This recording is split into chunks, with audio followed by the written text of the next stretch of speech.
शहजाद जी, आप आशुतोष जी की बातों पर पहलू है तो मुझे समय दे दीजिए इसका जवाब एक एक करके देने का। पहले तो मैं आशुतोष जी को बता दूं कि आज की तारीख में भी दक्षिण भारत में सबसे बड़ी पार्टी भारतीय जनता पार्टी 30 सांसदों के साथ है। हमारी प्रेजेंस तेलंगाना में भी है, तमिलनाडु में भी है, केरल में भी है, पुदुचेरी में सरकार है, होम मिनिस्टर वहां का हमारा है और कर्नाटका में लीडर ऑफ ऑपोजिशन है। कांग्रेस की कितनी सीटें? डीएमके का प्रेजेंस तेलंगाना में है क्या? डीएमके का प्रेजेंस केरला में है क्या? दूसरी बात, हम लोग केवल चुनाव की दृष्टि से नहीं, आज काशी तमिल संगमम हो, सेंगोल को उसका सही स्थान देना हो, या जिस प्रकार से अनुष्ठान के समय प्रधानमंत्री मोदी जो सारे उन सनातन केंद्रों पर गए जो प्रमुखता से साउथ इंडिया में थे, तो आदि शंकराचार्य ने जैसे एक सूत्र में बांधने का काम किया, वैसे ही आज कार्य भारत को बांधने का हो रहा है। परंतु दूसरी तरफ क्या हो रहा है? राहुल गांधी की मेहनत किस दिशा में? भारत को बांटने में, नॉर्थ साउथ डिवाइड किया जा रहा है। मुझे बताइए कि आज जो 1980s और 90s की पॉलिटिक्स का टेम्पलेट डाल रहे हैं, हम क्या कह रहे हैं? मोदी की गारंटी मतलब क्या? 370 हटा, मोदी की गारंटी 3 तलाक का कानून आया, मोदी की गारंटी सीए लाया गया, यूसीसी लाया जा रहा है, मोदी की गारंटी राम मंदिर बना, मोदी की गारंटी जो हमने कहा 10वें से 30वें स्थान पर अर्थव्यवस्था ले जाएंगे। और आप एक गारंटी तो बताइए जो आपने पूरी की हो। कर्नाटका में पानी पीने की गारंटी नहीं है, आपने हिमाचल में 6 रुपए डीजल बढ़ाने की गारंटी दे दी, वहां पे पेट्रोल डीजल के दाम आपने जिस प्रकार से कहा था 1500 रुपए महिलाओं को देंगे, कहां पर पूरा किया आपने हिमाचल में? वहां पे तो खुद उनकी प्रदेश अध्यक्ष जो है वो कह रही है कि सीएम अच्छा काम नहीं कर पा रहे हैं। तो ये दो टेम्पलेट है। तीसरी बात देखिए, अभी अनुराग जी ने सुप्रीम कोर्ट को कोर्ट किया इलेक्टोरल बॉन्ड पे, अच्छी बात है। इसी सुप्रीम कोर्ट का आज ईवीएम पर फैसला है तो उसको नहीं मानना है, जो है चयनात्मक रूप से उसको कोर्ट करना है। महिलाओं की बात कर रहे हैं, यहां पर बैठे हुए किसी को पूछ लीजिए कि संदेश खाली पर कितने ट्वीट किए, इनको नहीं, मैं कह रहा हूं प्रियंका वाड्रा ने कितने ट्वीट किए, राहुल गांधी ने कितने ट्वीट किए, वहां पर तो सुप्रीम कोर्ट और हाई कोर्ट ने इंटरवीन किया ना, ये महिलाओं के साथ है। और अगर हमें कोई वोट नहीं दे रहा तो अमेठी से चुनाव लड़वाइए ना राहुल गांधी को, किसने रोका? इतनी मेहनत कर रहे हैं ना वो, तो राहुल गांधी से बोलिए चुनाव लड़ने के लिए। एक आखिरी टिप्पणी देखिए, पहले कहा जाता था कि टीना देयर इज नो अल्टरनेटिव, आज वो टीना बन चुका है नीता, जिसको मुझे पता है तहसीन बोलेंगे सीता।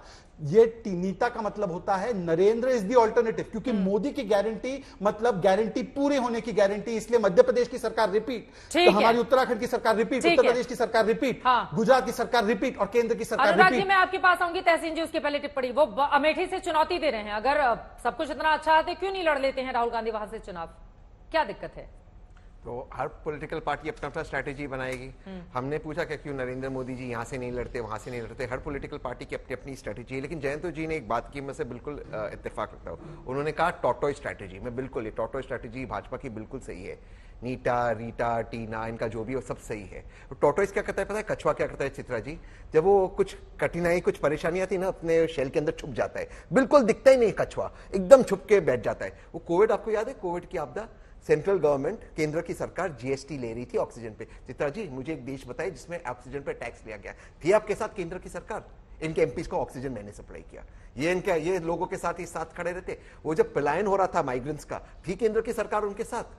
क्या क्या उनके साथ? आज एक हार्ट अटैक का पेंडेमिक चल रहा है, जिनसे चंदा लिया है वो कंपनीज के वैक्सीन की वजह से हो रहा है अटैक। इसका कोई हमारे पास डेटा है? कोई डेटा नहीं। क्यों डेटा नहीं है? आज कैंसर का नॉर्थ इंडिया के अंदर पेंडेमिक लगा रहे हैं। मैं इंदाज नहीं लगा रहा, मैं कह रहा हूं हार्ट अटैक हो रहे या नहीं हो रहे। आपके कलीग्स को हुए या नहीं हुए? कोई इसकी जांच हुई क्या? बैठे कि नहीं सरकार ने? आज एक कैंसर का पेंडेमिक चल रहा है, देश के सारे डॉक्टर्स कहते हैं कैंसर पोल्यूशन की वजह से होता है। माननीय प्रधानमंत्री ने एक मीटिंग चेयर की सारी सूबों की, क्यों कैंसर हुआ? छोटे छोटे बच्चों को अस्थमा हो गया, छोटे छोटे बच्चे लेकर इनहेलर ले रहे। क्या ये आपदा है या नहीं देश पे? जब इस देश पे आपदाएं है तब केंद्र की सरकार भाग गई है। आप भूल गए नोटबंदी में किस तरह से हंस रहे थे? आप कहेंगे नोटबंदी के बाद हम चुनाव जीते, उत्तर प्रदेश की देश की, वो सब ठीक है, लेकिन इस देश पे आपदा लाने वाली भाजपा है। भाजपा ने देश पे आपदा लाया। और मैं इस बात को मानता हूं आशुतोष जी की कि जो है विपक्ष ठीक से अपना मुद्दा सामने नहीं रख सकती, ये बात को मैं मानता हूं। तो इसके लिए जिम्मेदार बीजेपी है, विपक्ष अगर मुद्दा ठीक से सामने नहीं इसके लिए बीजेपी कोई जिम्मेदार नहीं, इसके लिए ना मीडिया जिम्मेदार है। ये बात को मैं मानता हूं कि ऑपोजिशन को अपने मुद्दों को और सरल तरीके से रखना चाहिए, ये बात है। लेकिन ये जो आशुतोष जी कह रहे, राहुल गांधी मेहनत करे, राहुल गांधी तरह तरह गांव सूबे जा रहे, वो अपनी बात करे, उन बातों को कितना प्रामुख्यता मिलती? वो जो बात करे नौकरी की बातें करे, उस पर क्या बात हो रही? आप कह रहे हो कि नौकरी हमने दी, हमारी गारंटी है। आज लोग जा रहे रशिया के अंदर, आर्मी के अंदर शामिल होने के लिए, उनकी मृत्यु हो रही, क्या उस पर बातचीत हो रही है? आज इजराइल लोग जा रहे, कोविड की बात की। कोविड के बाद लगातार उत्तर प्रदेश, उत्तराखंड, गुजरात, मध्य प्रदेश, राजस्थान, छत्तीसगढ़, सब जगह इन्होंने यही राग अलापा। वहां पर किसको मैंडेट मिला। और मैं आपको बताना चाहता हूं 80 करोड़ लोगों को राशन देने का काम किसने किया, 220 करोड़ टीके कोविन ऐप के माध्यम से किसने लगवाए, और किसने वैक्सीन के खिलाफ दुष्प्रचार फैलाने का काम किया कि बीजेपी की वैक्सीन है। बीच में मत बोलिएगा। मुझे बताइए कि किस प्रकार से कोविड के समय पर कौन कार्यकर्ता नीचे काम कर रहा था और कौन गायब हो गया था और कौन केवल दुष्प्रचार फैला रहा था। मुझे बताइए कि कोविड की जब ये लोग बात करते हैं तो आज जिस प्रकार से इन्होंने कहा था कि नोट छाप दीजिए, हमने कहा नोट नहीं छापेंगे, जिसको जितनी आवश्यकता होगी उतनी मदद करेंगे। आज 5.5% यहां पर इन्फ्लेशन, प्लीज डोंट इंटरप्ट। आज चित्रा जी दुनिया के बड़े बड़े देशों में, यूनाइटेड स्टेट, यूनाइटेड किंगडम में 40-40 वर्ष की इन्फ्लेशन रेट है, यहां पर आज देखें तो 5.5% से कम की इन्फ्लेशन रेट है। और इसीलिए मैं कहता हूं कि दुष्प्रचार करना बंद कीजिए और केवल इतना बोलिए, इतना बोलिए, केवल इतना बोलिए। एक वाक्य, राहुल गांधी ने कोविड की वैक्सीन ली कि नहीं ली, उसका तस्वीर डाला कि नहीं डाला? एक लाइन, एक वाक्य बताइए, राहुल गांधी वैक्सीन ली कि नहीं? एक लाइन, देश में कोई इन्फ्लेशन है, इनको जरा ले जाइए सब्जी मंडी में, टमाटर के दाम दिखाइए इनको, अच्छा, दिखाइए। टमाटर कितने का मिलता है 1 किलो बताइए? 100 से ऊपर है, 100 से अधिक। मतलब कुछ भी बोलेंगे आप, गूगल पे चेक कर लीजिए, अगर 100 से ऊपर है तो बता दीजिए। ये तहसील पूना वाला रोलेक्स की घड़ी पहनते हैं, टमाटर का दाम 1 किलो का 100 रुपए बता रहे, आशुतोष जी भी हंस रहे हैं। 30-40 रुपए किलो है। बताइए, मैं डायरेक्ट, धन्यवाद आपका, धन्यवाद आपका, धन्यवाद आपका, धन्यवाद आपका। 100 रुपए किलो टमाटर है इनके लिए। टमाटर प्याज के दाम बढ़े 100 रुपए किलो बताइए, से कम हो गई है, अभी कम हो गई है, 100 रुपया टच हुए थे। मैडम अभी की मैंने बात की, ये बात 100 सच रुपए है बोला, कि और टच इनको हुए पता थे, नहीं है 100 रोलेक्स रुपए की किलो घड़ी मिल रहे पहनते थे, हैं, लेकिन अभी फिलहाल 40 रोलेक्स रुपए की के घड़ी आसपास पहनने वाला चल रहा है। टमाटर की बात कर तो रहे हैं। ठीक है सर, ओके, हम किसी पर व्यक्तिगत टिप्पणी नहीं कर। कोई लॉजिक होता है क्या? ये कोई लॉजिक? अनुराग भदौरिया जी, अनुराग भदौरिया में घूमते वो नहीं खाते, अनुराग भदौरिया जी, ठीक है, पर्सनल पार्टी क्यों कर रहे हैं? जी, उनको पता है ना आप कौन सी घड़ी पहनते, कौन से ब्रांड की वजह से। अनुराग भदौरिया जी बोलिए। मैं तो घड़ी भी नहीं पहनता भाई। आपका टाइम ही खराब है। चित्रा जी, जिस देश के अंदर में रूलिंग पार्टी के प्रवक्ता इतने खुश हों और जहां पे देश का युवा रोजगार लेने के लिए युद्ध के देशों में जा रहा है, सोचो उस माँ पे क्या गुजरती होगी कि बेरोजगारी का दर्द कितना बड़ा है। एक माँ कलेजे पे पत्थर रख के अपने बेटे को नौकरी के लिए बाहर भेजती होगी ना, जहां युद्ध चल रहा है। कम से कम मेरे बेटे को रोजगार मिल जाएगा। यही सरकार ने कहा था ना, हम आएंगे सबको खुशी देंगे, ये खुशी है। कोविड की बात करें, कोविड में कितने लोगों की मौतें हुई हैं, सिर्फ ऑक्सीजन की कमी से तड़प तड़प के लोग मरे हैं, मौतें हुई हैं, कोई भूला नहीं है शमशान घाट की वो लाशें। हो सकता है कि सरकार को ना दिखाई दे रहा हो। और नोटबंदी में भी, लॉकडाउन में भी आपके पास ट्रेनें खड़ी रही, बसेस खड़ी रही, लोग पैदल चले, हजारों किलोमीटर साइकिल चला के लोग जा गए, कितने लोगों की मौतें हुई, कौन जिम्मेदार? नोटबंदी में लोगों की मौतें हुई, जिम्मेदार कौन?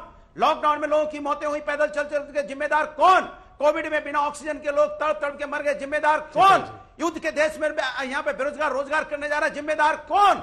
किसान के ऊपर में यहां गोलियां चलती हैं, किसान पे आंसू गैस के वार होता है, कील कांटे बिछाए जाते हैं, जिम्मेदार कौन? महिलाओं को रोड पे घसीटा जाता है, जिम्मेदार कौन?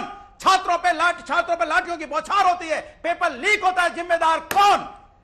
सब जिम्मेदार विपक्ष। अब चित्रा जी सत्ता का कोई परवाह, सत्ता की कोई जिम्मेदारी नहीं। चित्रा जी इसी प्रकार का, अब देखिए एक एक करके बात रखेंगे ताकि मेरी आवाज जनता को जा सके। इसी प्रकार से अनुराग जी, मैं बीच में नहीं बोला, मैं अपनी पूरी बात रखूंगा। सवाल पूछ रही उसका जवाब मैंने नोट कर लिया, मैं जवाब दे रहा हूँ। भ्रष्टाचार पर इसी प्रकार का दुष्प्रचार उत्तर प्रदेश और महाकुंभ के खिलाफ कोविड को लेकर फैलाया गया। उत्तर प्रदेश ने सबसे अच्छा हैंडल किया और केरल जिसने सबसे बुरा हैंडल किया, जहाँ सबसे ज्यादा मौतें हुई, आज वो केरल की ऐसी संकट है कि सुप्रीम कोर्ट ने कहा है कि केरल को स्पेशल पैकेज देना चाहिए और उत्तर प्रदेश $1 ट्रिलियन की इकोनॉमी बनने की राह पर है। परंतु मैं पूछना चाहता हूं, आपने 18% बेरोजगारी दर छोड़ा था और 2.5% बेरोजगारी दर उत्तर प्रदेश में, उसका जवाब दीजिए, जिम्मेदार कौन था उसका?